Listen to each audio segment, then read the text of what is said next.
સહકારિતા મંત્રી સુકલચરણ નોઆત્યા ગુજરાતના સહકારી મોડલનો અભ્યાસ કરવા પહોંચ્યા। ત્રિપુરામાં સહકારી માળખાને વધુ સુદૃઢ બનાવવાના ઉદ્દેશ્ય સાથે ત્રિપુરાના સહકારિતા મંત્રી શુકલચરણ નોઆત્યાના નેતૃત્વ હેઠળ એક પ્રતિનિધિ મંડળ બુધવારે ગુજરાતના અભ્યાસ પ્રવાસે આવી પહોંચ્યું હતું। ગાંધીનગર ખાતે તેમનું ઉષ્માભર્યું સ્વાગત કરવામાં આવ્યું હતું। આ પ્રવાસનો મુખ્ય હેતુ ગુજરાતના વિશ્વવિખ્યાત અને સફળ સહકારી મોડેલનો ઊંડાણપૂર્વક અભ્યાસ કરી તેના અનુભવો અને શ્રેષ્ઠ પ્રણાલીઓથી માહિતગાર થવાનું છે। આ અભ્યાસ પ્રવાસ દરમિયાન ત્રિપુરાનું પ્રતિનિધિ મંડળ ગુજરાતની પ્રમુખ સહકારી સંસ્થાઓની મુલાકાત લેશે અને રાજ્યના સહકારી ક્ષેત્રના અગ્રણીઓ તથા અધિકારીઓ સાથે વિચાર વિમર્શ કરશે।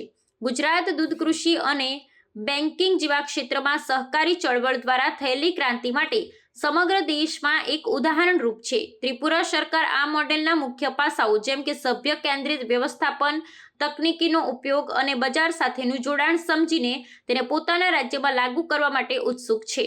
બંને રાજ્યો વચ્ચેના આ સહયોગ કેન્દ્ર સરકારના સહકારથી સમૃદ્ધિના આ દૃષ્ટિકોણને વધુ મજબૂત બનાવવામાં મહત્વનો ભાગ ભજવશે। આ પ્રકારના જ્ઞાનના આદાન પ્રદાનથી ત્રિપુરાના સહકારી ક્ષેત્રને નવી દિશા મળશે અને ત્યાંના ખેડૂતો તથા પશુપાલકોની આર્થિક સ્થિતિ સુધારવામાં મદદ મળશે। આ મુલાકાત બે રાજ્યો વચ્ચે સહકારના નવા અધ્યાયની શરૂઆત માનવામાં આવી રહી છે। लगभग 90,000 करोड़ રૂપિયાનું જેનું જે ટર્નઓવર છે ને આખા કોઓપરેટિવનું ટર્નઓવર જે ગુજરાતનું ગણી લો 4.5 લાખ કરોડ જેટલું ટર્નઓવર થાય છે। આ વસ્તુથી ગામડાઓ મજબૂત થશે, ખેડૂતો મજબૂત થવાના છે અને એના કારણે સ્ટેટ અને દેશની ઇકોનોમીમાં જીડીપીમાં ખૂબ મોટો ફરક પડવાનો છે।